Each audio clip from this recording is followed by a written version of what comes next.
സദസ്സിനും എൻ്റെ വിനീതമായ നമസ്കാരം. ആദ്യമായി ഞാൻ ഒരു ചെറിയ തെറ്റ് തിരുത്തുകയാണ് സുദർശനോട്. കാരണം അത് പറഞ്ഞാലില്ല. കാരണം ആദ്യമായി ഞാൻ അസിസ്റ്റൻ്റായിട്ട് ജോലി ചെയ്യുന്നത് PB ഉണ്ണി എന്ന ഒരു സംവിധായകൻ്റെ കൂടെയാണ്. അത് കൃഷ്ണൻ നായർ എന്നാണ് പറഞ്ഞത്. കൃഷ്ണൻ നായരൻ പിന്നീടാണ് ഒരുപാട് ചിത്രങ്ങളിൽ ഞാൻ കൃഷ്ണൻ നായർ സാറിനോട് പഠിച്ചത്. പക്ഷേ ആദ്യമായി സ്റ്റുഡിയോയിലേക്ക്, ആ ക്ഷേത്രത്തിലേക്ക് എന്നെ കൈപിടിച്ച് കൊണ്ടുവന്നത് PB ഉണ്ണിയാണ്. അത് മറക്കുന്നത് ശരിയല്ല, അത് തിരുത്തണം. അതിനു വേണ്ടി ഞാൻ സുദർശനോട് പറയുകയാണ്. ആദ്യമായിട്ടതല്ലേ, ഒരു സിനിമാ നടനെ സംബന്ധിച്ചോ എഴുത്തുകാരനെ സംബന്ധിച്ചോ ആരായാലും ശരി, ആദ്യമായി ആ ക്യാമറയുടെ മുമ്പിൽ ജോലി ചെയ്യാൻ അതൊരു ക്ഷേത്രമായിട്ടാണ് നമ്മൾ കണക്കാക്കുന്നത്. ആ ധന്യമുഹൂർത്തം മറക്കാൻ പാടില്ല. പലരും അത് മറക്കാറുണ്ട്. അതുകൊണ്ട് PB ഉണ്ണി എന്ന സംവിധായകൻ്റെ ചിത്രത്തിലാണ് ആദ്യം ഞാൻ അഭിനയിച്ചത്. മധു, KR വിജയ, ആറന്മുള പൊന്നമ്മ, വാസന്തി. ആദ്യമായി ഞാൻ ക്ലാപ്പ് അടിച്ചത് മധു സാറിൻ്റെ മുഖത്ത് ക്ലാപ്പ് വെച്ചിട്ടാണ്. അതും മറക്കുന്നില്ല. അത് കഴിഞ്ഞതിന് ശേഷം ഞാൻ വർക്ക് ചെയ്യുന്നത് U രാജഗോപാലിൻ്റെ കൂടെ മാണിക്യ കൊട്ടാരൻ എന്ന ചിത്രത്തിലാണ്. പിന്നെ തളിരുകുളം എന്നുള്ള ചിത്രത്തിലെ MS മണിയുടെ കൂടെ. അതിനുശേഷമാണ് കൃഷ്ണൻ നായർ സാറിൻ്റെ ചിത്രത്തിൽ ഞാൻ വർക്ക് ചെയ്തത്. തെറ്റൊന്ന് തിരുത്തുന്നു. കോഴിക്കോട് നഗരം ഒരുപാട് കലാകാരന്മാരെ, സാഹിത്യകാരന്മാരെ, നടന്മാരെ, എഴുത്തുകാരെ, സംഗീത സംവിധായകരെ ഒക്കെ സൃഷ്ടിച്ചിട്ടുള്ള, പ്രോത്സാഹിപ്പിച്ചിട്ടുള്ള ഒരു മഹത്തായ നഗരം. നമുക്കറിയാം, KT മുഹമ്മദ്, MT വാസുദേവൻ നായർ തുടങ്ങിയിട്ടുള്ള എഴുത്തുകാർ, ബാബുരാജ് തുടങ്ങിയിട്ടുള്ള മ്യൂസിക് ഡയറക്ടേഴ്സിൻ്റെ KP ഉമ്മർ, നെല്ലിക്കോട് ഭാസ്കരൻ, ബാലൻ K നായർ, പിന്നെ ഹാജി അബ്ദുറഹിമാൻ തുടങ്ങിയിട്ടുള്ള പപ്പു, എത്രയോ നടന്മാർ, സംഗീത സംവിധായകന്മാർ, ആഹ്വാൻ സെബാസ്റ്റ്യൻ, ദാമോദരൻ മാസ്റ്റർ, റൈറ്റേഴ്സ്, ഇങ്ങനെ ഒട്ടേറെ കലാകാരന്മാരെ സൃഷ്ടി നൽകിയിട്ടുള്ള ഒരു നഗരമാണ് കോഴിക്കോട്. അതുപോലെ ആ കൂട്ടത്തിൽ നമ്മുടെ മാമുക്കോയയിൽ 400-ൽ പരം ചിത്രങ്ങളിൽ മാമുക്കോയ അഭിനയിച്ചിട്ടുണ്ട് എന്നുള്ളതാണ് നമുക്കറിവ്. ആദ്യമായിട്ട് അഭിനയിച്ചത് അന്യരുടെ ഭൂമിയാണ്. പിന്നീട് S കൊന്നനാട്ട് സംവിധാനം ചെയ്ത സുർമ എഴുതിയ മെഴുകൾ. അതിനുശേഷം പല പടങ്ങളിൽ അഭിനയിച്ചിട്ടുണ്ടെങ്കിലും സത്യനന്ദിക്കാടിൻ്റെ ഗാന്ധിനഗർ 2nd സ്ട്രീറ്റിലാണ് അഭിനയിച്ചത്. അതിനുശേഷം മാമുക്കോയ്ക്ക് തിരിഞ്ഞു നോക്കേണ്ടി വന്നിട്ടില്ല. മലയാള സിനിമയുടെ നിറസാന്നിധ്യമായി 400 ചിത്രങ്ങളിലോളം അഭിനയിച്ചു. അദ്ദേഹത്തിൻ്റെ അഭിനയ പാഠവും നമ്മുടെ മലയാള സിനിമയിൽ എക്കാലത്തെയും സ്മരണ പോലെ ആ സാന്നിധ്യം നിലയുറപ്പിച്ചു. ഹാസ്യ നടനായിട്ടാണ് ആദ്യമായിട്ട് മാമുക്കോയ രംഗത്ത് വന്നിട്ടുള്ളതെങ്കിലും പിന്നീട് ക്യാരക്ടർ നടനായി മാറി. മറ്റൊരു വിധത്തിൽ പറഞ്ഞാൽ, ബഹദൂർ എന്ന് പറഞ്ഞ മഹാനടനെ നമ്മളൊക്കെ എത്രയോ സിനിമയിൽ അഭിനയിച്ചിട്ടുള്ള ആ നടൻ്റെ സ്ഥാനത്തേക്ക് നമുക്ക് മറ്റൊരാളെ കിട്ടി. അതായിരുന്നു മാമുക്കോയ എന്നാണ് എൻ്റെ വിശ്വാസം. ഏതായാലും എൻ്റെ 2-3 പടങ്ങളിലേ അഭിനയിച്ചിട്ടുള്ളൂ. മാമുക്കോയ പഴശ്ശിരാജയിൽ അഭിനയിച്ചു, പ്രേം പൂജാരി, പിന്നെ ഏഴാമത്തെ വരെ വളരെ സീരിയസ് ആയിട്ടുള്ള റോൾ അഭിനയിച്ചിരുന്നത്, വളരെ സീരിയസ് ആയിട്ടുള്ള റോൾ. അപ്പോൾ എല്ലാ വിധത്തിലുള്ള കഥാപാത്രങ്ങളെയും അദ്ദേഹത്തിൻ്റെ ശരീരഭാഷയ്ക്കനുസരിച്ച് അഭിനയിക്കാനുള്ള സിദ്ധി, ജന്മസിദ്ധി അദ്ദേഹത്തിനുണ്ടായി. ഞാൻ പിന്നെ മാമുക്കോയെ കണ്ടിട്ടുള്ളൊരു പ്രത്യേകത എന്താണെന്ന് വെച്ചാൽ, പലരും സിനിമാ രംഗത്ത് വന്നു കഴിഞ്ഞിട്ടുണ്ടെങ്കിൽ കുറച്ച് പടങ്ങളൊക്കെ അഭിനയിക്കുമ്പോഴേക്കും അവരുടെ ശരീരഭാഷയിൽ വേഷവും വിധാനങ്ങളും സംസാരവും ബന്ധങ്ങളും ഒക്കെ മാറും.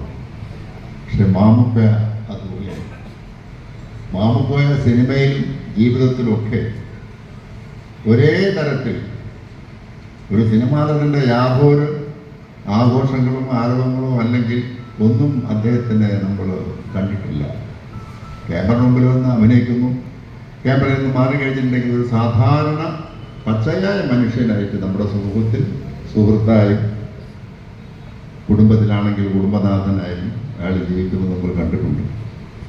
അത് അപൂർവമായിട്ട് സിനിമാ നടന്മാരിൽ കണ്ടിട്ടുള്ളൂ. സിനിമാ കുറച്ച് പടങ്ങളൊക്കെ അഭിനയിക്കുമ്പോഴേക്കും അവർ പല മാറ്റങ്ങളും വരും, ബന്ധങ്ങളൊക്കെ പലതും കട്ട് ചെയ്യും. പക്ഷേ മാമുക്കോയ അങ്ങനെയല്ല. മാമുക്കോയൊക്കെ നമ്മുടെ സുഹൃത്താണ്. വളരെ വ്യത്യസ്തമായ അങ്ങനെയുള്ള ആളുകളുണ്ട്. ഇപ്പം ഉദാഹരണത്തിന് മധുസാറൊക്കെ പറയുകയാണെങ്കിൽ അങ്ങനെയാണ്, എല്ലാവരും അങ്ങനെ പറയുന്നു. അപ്പം അങ്ങനെ ഒരു വ്യക്തിയായിരുന്നു മാമുക്കോയ. അപ്പം അങ്ങനെയുള്ള ഒരു മഹാനടൻ്റെ ആക്ടറുടെ സുഹൃത്തിൻ്റെ പേരിലുള്ള ആദ്യത്തെ പുരസ്കാരം വാങ്ങിക്കാൻ സാധിച്ചു എന്നുള്ളത് ഞാനൊരു ഭാഗ്യമായിട്ട് കണക്കാക്കി. അപ്പം വലിയ വലിയ നടന്മാരുണ്ട്, ഇല്ലെന്ന് പറയുന്നില്ല. പക്ഷേ ഇതിന് പ്രത്യേകതയുണ്ട് മാമുക്കോയ്ക്ക്. അപ്പോൾ അതുകൊണ്ട് ആദ്യമായ പുരസ്കാരം എനിക്ക് കിട്ടി. വളരെ സന്തോഷമുണ്ട്. ഇവിടെ എം ടി വാസുദേവൻ നായരായിരുന്നു ഈ പുരസ്കാരം നേടേണ്ടത്. ഞാൻ സംസാരിച്ചു. അദ്ദേഹത്തിന് ആരോഗ്യത്തിന് അത്ര സുഖമില്ല, ഉണ്ടെങ്കിൽ തീർച്ചയായും വന്നിരിക്കും. വരാതെ എന്നോട് ഞാൻ ഇതിനു മുമ്പും പറഞ്ഞതാണ്. പക്ഷേ അതിന് പകരക്കാരനായി വന്നിരിക്കുന്ന കൈതപ്പുറം, പത്മശ്രീ കൈതപ്പുറം, അദ്ദേഹം ഒരു ഒന്നാന്തരം കവിയാണ്, സുഹൃത്താണ്. അതിൽ എനിക്ക് വളരെയധികം സന്തോഷമുണ്ട്. അതൊരു നിയോഗമാണെന്ന് ഞാൻ പറഞ്ഞു. കൈതപ്പുറത്ത് ദൈവനിശ്ചയമാണ് നോക്കാം. നമ്മൾ സിനിമയിൽ വന്നതും സിനിമാ നടനായതും പാട്ട് എഴുതിയതും സംഗീതം ചെയ്തതും എല്ലാം ഒരു ദൈവനിശ്ചയമായിട്ടേ കണക്കാക്കുന്നുള്ളൂ. അതല്ലാതെ ഇപ്പം നമ്മുടെ വലിയ കഴിവാണ്. ഇപ്പം ഇവിടെ എന്തൊക്കെയോ എന്നെ പറ്റി ഒരുപാട് ഇവിടെ പോയിട്ടുള്ളത് കേട്ടു, സുദർശനൊക്കെ. പക്ഷേ അതൊക്കെ അത്രത്തോളം എനിക്ക് തോന്നിയിട്ടില്ല. കാരണം ഇതൊക്കെ ഒരു ദൈവനിശ്ചയമാണ്. 85 ഉറുപ്പിക കൊണ്ട് ഞാൻ വണ്ടി കയറിയതാണ് മദ്രാസിൽ. KT മുഹമ്മദിൻ്റെ എഴുത്തുമായിട്ട് 1965 വെറും 85 റുപ്പീസ് KT മുഹമ്മദിൻ്റെ എഴുത്തുമായിട്ട്. അപ്പോൾ അങ്ങനെയുള്ള എനിക്ക് ഈ രീതിയിലേക്ക് വന്നു പറഞ്ഞാൽ ഇപ്പം എൻ്റെ എന്ത് കഴിവാണ് ഇപ്പം അതിനകത്ത് ഉണ്ട്. നമ്മളതിൻ്റെ ഒരു ആത്മാർത്ഥമായ പ്രവർത്തനമുണ്ട്, ത്യാഗമുണ്ട്, ആത്മവിശ്വാസമുണ്ട്. അതിൽ കവിഞ്ഞൊക്കെ ദൈവനിശ്ചയങ്ങളായിട്ട് നമ്മൾ കാണേണ്ടതുള്ളൂ. അതല്ലാതെ നമ്മുടെ കഴിവായിട്ട് ഞാൻ കാണുന്നില്ല. ഇപ്പം ഇന്നത്തെ ഈ സംഭവം അതെ മാമുക്കോയുടെ പേരിൽ ഇപ്പം ഞാൻ പറഞ്ഞിട്ടാണോ? അല്ല, അവർക്ക് തോന്നി എനിക്ക് തരണം എന്നുള്ളത്. ഞാനാണ് അതിന് അർഹൻ എന്നതിൻ്റെ സംഘാടകർക്ക് തോന്നിയെന്ന് പറയുമ്പോൾ അതൊക്കെ ഒരു നിമിത്തമാണ്, ദൈവനിശ്ചയമാണ്. നമ്മൾ ദൈവത്തോട് നന്ദി പറയുക ഈ നേട്ടങ്ങൾക്കും പ്രശസ്തിക്കും എല്ലാം.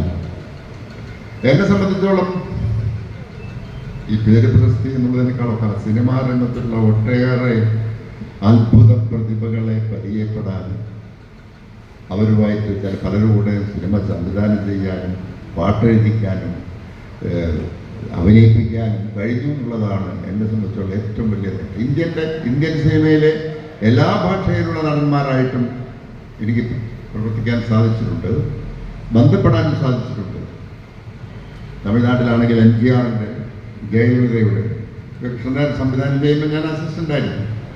അതുപോലെ ഹിന്ദി സിനിമയിലെ ശശി കപൂർ, ഹേമമാലിനി എൻ്റെ ശ്രമചരിത്രത്തിൽ അഭിനയിച്ചിട്ടുണ്ട്. അതിന് പുറമെയുള്ള ദേവാനന്ദ്, ദിലീപ് കുമാർ, അശോക് കുമാർ, കിഷോർ കുമാർ, മുഹമ്മദ് റാഫി തുടങ്ങിയിട്ടുള്ളവരൊക്കെ അതിന് ബന്ധപ്പെടാൻ കഴിഞ്ഞത് ഈ രംഗത്ത് വന്നതാണ്. അതും ഈ നിയോഗം ദൈവനിശ്ചയമാണ്. അതിന് ദൈവത്തോട് നമ്മൾ നന്ദി പറയുന്നു. അതിന് നമ്മളെ പ്രോത്സാഹിപ്പിച്ച ഒട്ടേറെ പേരുണ്ട്. നമുക്ക് അതൊക്കെ പറയാന്ന് വെച്ചാൽ പിന്നെ നാടകരംഗത്ത് എന്നെ പ്രോത്സാഹിപ്പിച്ചത് KT മുഹമ്മദാണ്. അതൊക്കെ വലിയ കഥകളാണ്. KT മുഹമ്മദ് ഹൈസ്കൂൾ പഠിക്കുന്ന കാലത്ത് KTയുടെ നാടകങ്ങളൊക്കെ അഭിനയിക്കുമായിരുന്നു. അന്ന് KTൻ്റെ സമ്മതം വാങ്ങണം എഴുത്തയച്ചിട്ട്. ആ ബന്ധം പിന്നെ നാടകങ്ങളിൽ കോഴിക്കോട്ടേക്ക് വന്നു. അത് കഴിഞ്ഞ് മദ്രാസിയിലെത്തി KT മുഹമ്മദൊക്കെ സിനിമകൾ ചെയ്തു. അതുപോലെ തന്നെ MT വാസുദേവൻ നായർ മാതൃഭൂമിയിൽ ജോലി ചെയ്യുമ്പോൾ പോയി ആരാധകനായി പോയി പരിചയപ്പെട്ടതാണ്. മാതൃഭൂമിയിൽ അദ്ദേഹം വർക്ക് ചെയ്തുകൊണ്ടിരിക്കുമ്പോൾ എനിക്ക് അദ്ദേഹത്തിൻ്റെ 12-ൽ പരം സിനിമകൾ സംവിധാനം ചെയ്യാൻ സാധിച്ചു എന്നുള്ളതും അതെല്ലാം അന്തർദേശീയ തലത്തിലും ദേശീയ തലത്തിലും അംഗീകാരങ്ങൾ നേടിയെന്നും പറഞ്ഞാൽ എനിക്ക് വിശ്വസിക്കാൻ കഴിയുന്നില്ല.